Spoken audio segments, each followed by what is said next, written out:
വ്യാപാരി വ്യവസായി ഏകോപന സമിതി വലിയകുന്ന് യൂണിറ്റ് ദ്വൈവാർഷിക ജനറൽ ബോഡി യോഗം ചേർന്നു.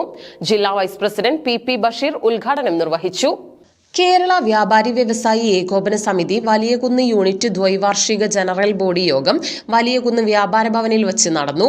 യൂണിറ്റ് പ്രസിഡന്റ് ടി മൊയ്തീൻകുട്ടിയുടെ അധ്യക്ഷതയിൽ ജില്ലാ വൈസ് പ്രസിഡന്റ് പി ബഷീർ ഉദ്ഘാടനം നിർവഹിച്ചു.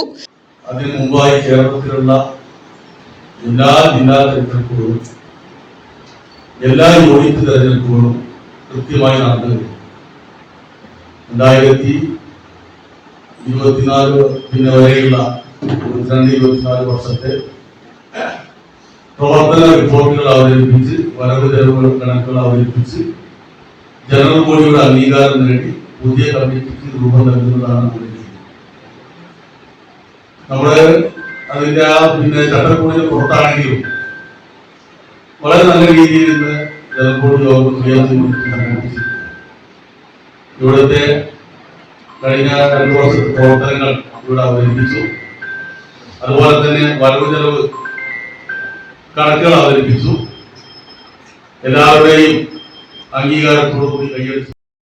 ജില്ലാ പ്രസിഡന്റ് പി കുഞ്ഞാവു ഹാജി മുഖ്യപ്രഭാഷണം നടത്തി. Lovely Muhammad, K Muhammad Ali, K Shajahan, P Suresh, NK Padmanabhan, K Muhammad Mustafa, K Muraleedharan, M Shaji, G Deepu എന്നിവർ പങ്കെടുത്ത് സംസാരിച്ചു. 2024-26 വർഷത്തിലേക്ക് പുതിയ ഭാരവാഹികളായി പ്രസിഡന്റായി ടി മൊയ്തീൻകുട്ടി എന്ന കുഞ്ഞിപ്പയെയും, ജനറൽ സെക്രട്ടറിയായി പി സുരേഷിനെയും, ട്രഷററായി NK പത്മനാഭനെയും, വൈസ് പ്രസിഡന്റുമാരായി K Muraleedharan, K Muhammad Musthafa, M Shaji, K Shameer, സെക്രട്ടറിമാരായി K Shabeer Babu, AP Gopi, M Nisar, G Deepak, KP Zubair, K Haris എന്നിവരെ തെരഞ്ഞെടുത്തു.